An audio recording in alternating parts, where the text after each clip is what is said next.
एक समय की बात है। एक गांव में एक किसान अपने बेटे के साथ रहता था। वह जीवन के कठिन से कठिन परिस्थिति में शांत और पॉजिटिव रहता और हमेशा यह कहता, जो होता है अच्छे के लिए होता है, बस ईश्वर पर विश्वास रखो।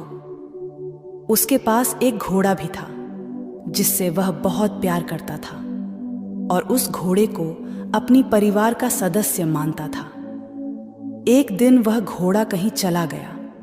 किसान ने पूरे गांव में खोजा, पर उसे घोड़ा कहीं नहीं मिला।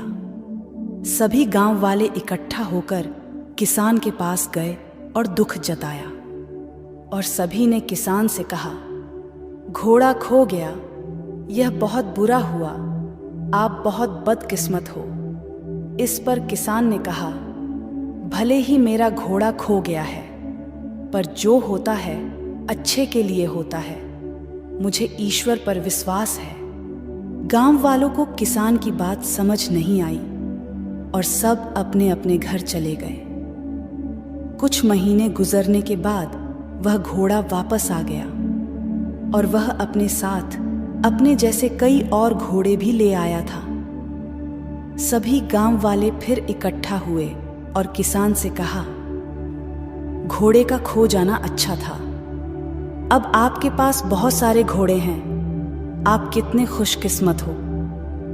इस पर किसान ने कहा, भले ही अब मेरे पास बहुत सारे घोड़े हैं, लेकिन मुझे कोई खुशी नहीं है, पर जो होता है अच्छे के लिए होता है, मुझे ईश्वर पर विश्वास है। गांव वालों को किसान की बात समझ नहीं आई और सब अपने अपने घर चले गए। किसान के बेटे ने घुड़सवारी सीखना शुरू किया, पर वह घोड़े से नीचे गिर गया और उसकी पैर की हड्डी टूट गई।